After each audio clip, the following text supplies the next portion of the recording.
Hello everybody, Jim Arroyo back with you again, back in studio. Still the largest active oath keepers group in the United States, and the Yavapai County Preparedness Team is alive and well. We had just lost our venue. We were out of commission for a few months. They sold the building out from under us, so there wasn't much we could do there. It wasn't anything we did. It was just one of those situations. So we've got a new facility. We'll be putting the information out for you local guys here in Yavapai County, and we'll keep you up to speed on where and when the schedule is going to be, and all of that's being worked out. But we've got a facility, so we're doing good.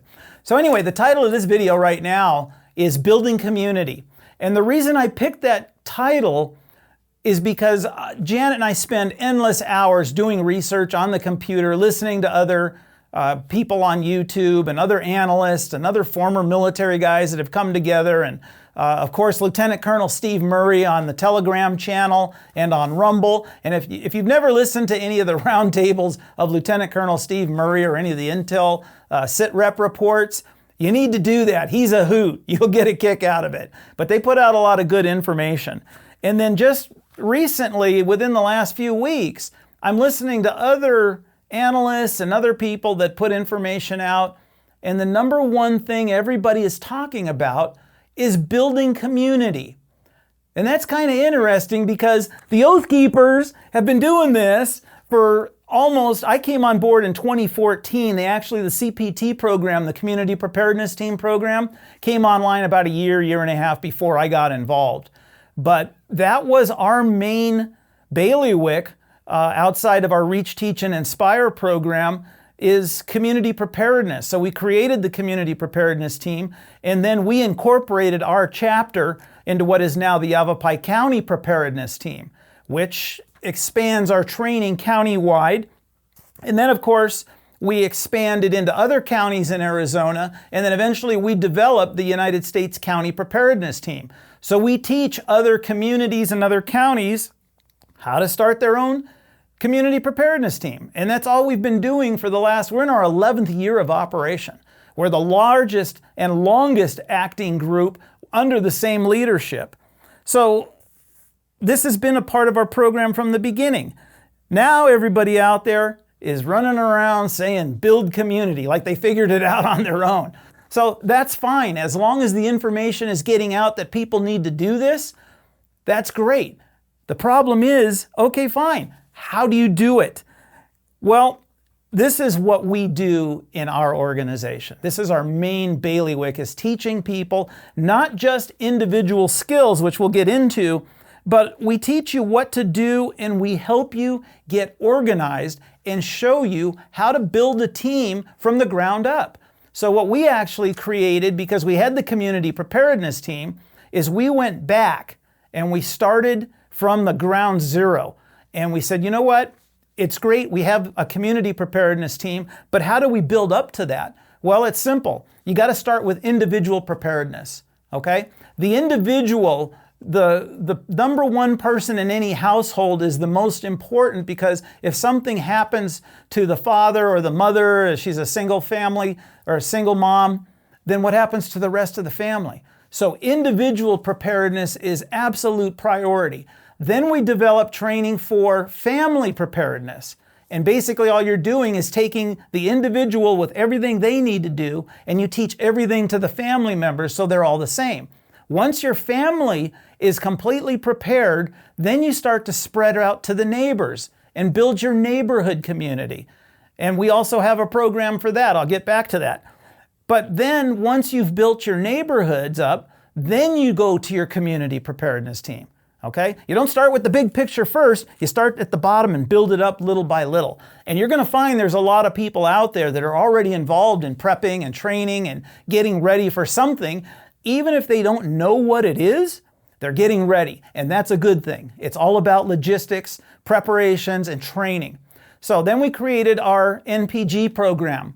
And that is our neighborhood preparedness groups. And the idea there is to build your own neighborhood, your own city block, maybe the block over, and you work together as a team, and you pick your team element leaders the same as we do in the big program. So you've got your medical, your security, your engineering, your communications, and your preparedness team leader. Now that sounds kind of crazy because there's a difference why we broke them out. Everything we do is preparedness, but the other teams we broke out because they are specialized and they require special attention, special details, different logistics, for example, in your medical team or in your communications team. So those were broke out separate. So we had the 5 teams. Then our group in Yavapai County created the intelligence unit, and then we went so far as to go with alternative medicine, which is our home medicine team. I call them my voodoo witch doctors. These ladies are fantastic. They can do stuff with herbs and remedies and tinctures like you can't believe. There's nothing you can come up with they don't have an answer for. So we have that separate team. That actually falls in under the medical category. And then we developed a psychological team.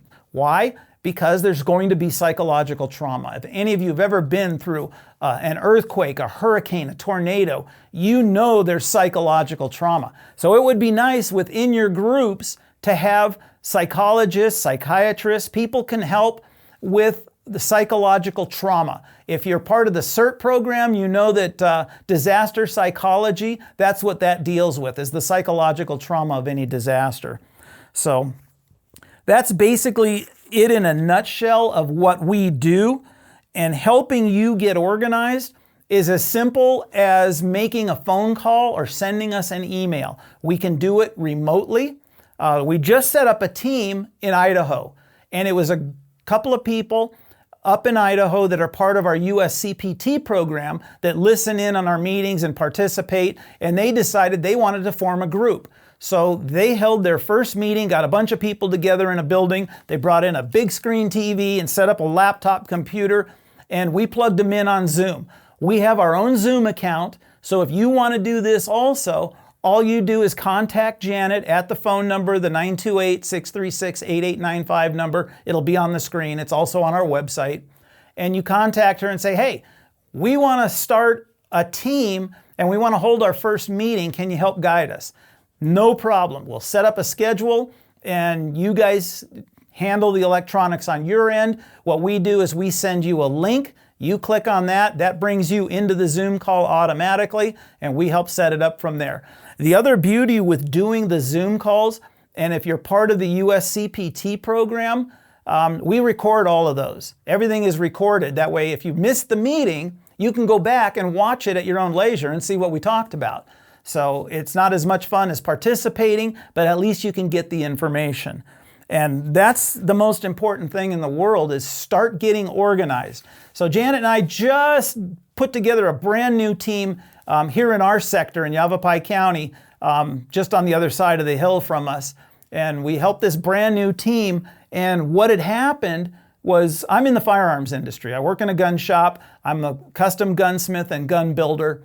And a customer comes through the door. Hey, we just moved here. We're brand new. We're just learning. I want to buy a rifle. I need to learn how to use it. And of course, we've got a range here and we've got instructors and places where we can send people to get basic firearms knowledge and training. And that's important. If you're going to buy a gun, you need to get training if you're not used to it. So anyway, he calls me and he says, hey, we want to get together and do a meeting and put together an NPG program for our block. And he says, you know, I think I can get 4 or 5 of the neighbors, which is a good start. That's awesome. So we come over and we sit down. 16 people show up. Janet and I were stunned. That never happens. These people are scared and they want to get prepared and they don't know what to do. Most of them don't have guns. Most of them don't know how to use the guns they have. Most of them don't have medical supplies or have been through the Stop the Bleed training. And this is where we come in with the training program. When it comes to the medical stuff, guys, flat out, you need to get through Stop the Bleed first and make sure you get into a Red Cross First Aid CPR class. It's an 8-hour class, usually costs $100 to go through it or so. Well worth it. That's the basic foundation.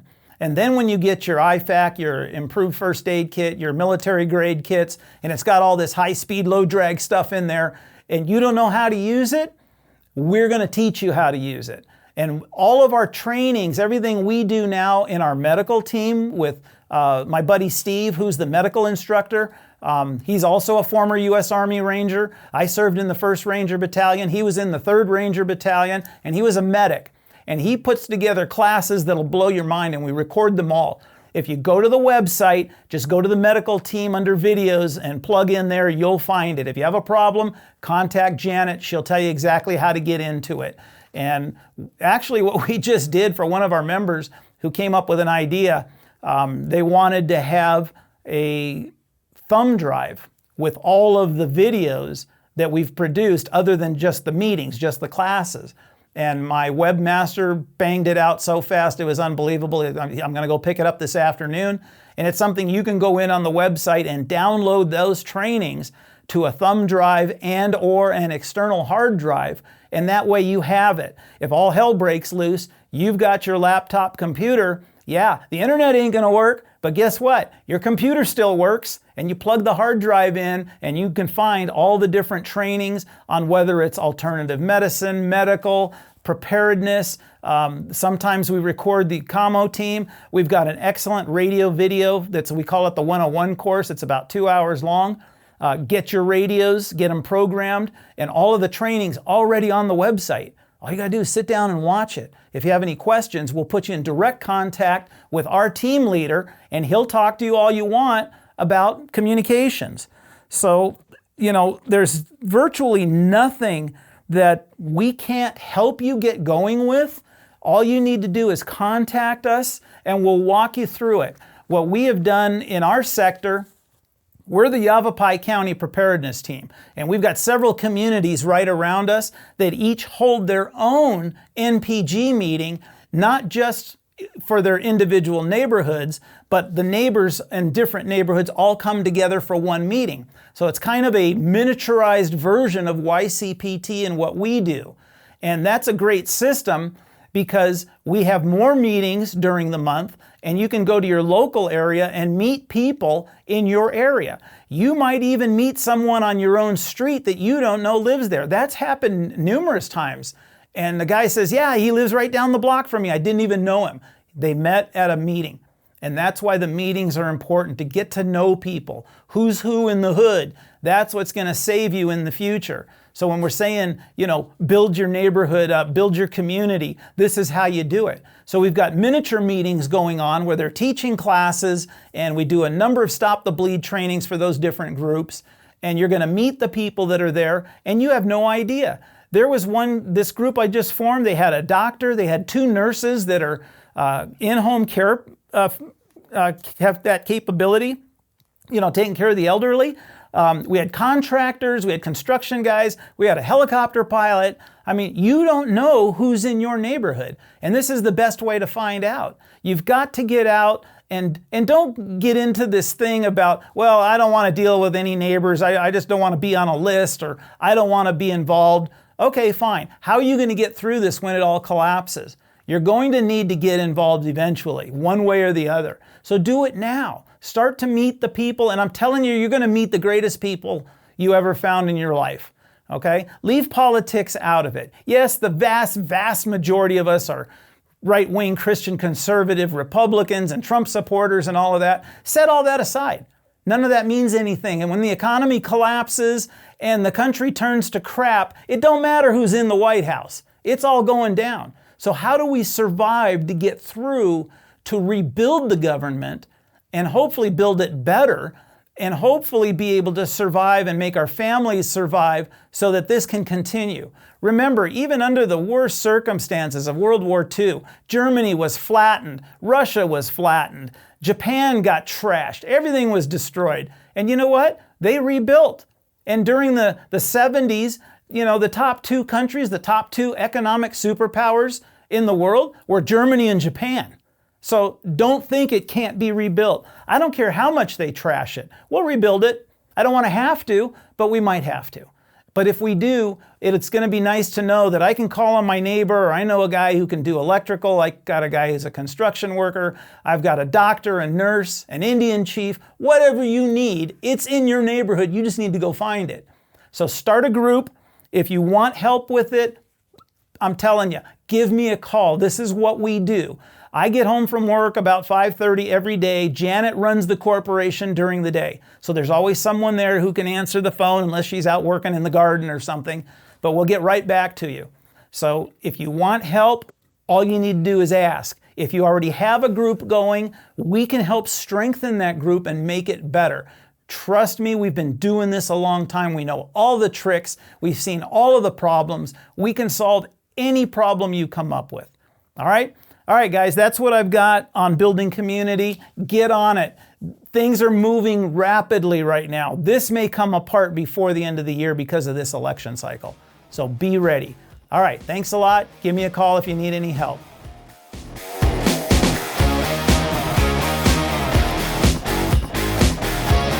Good.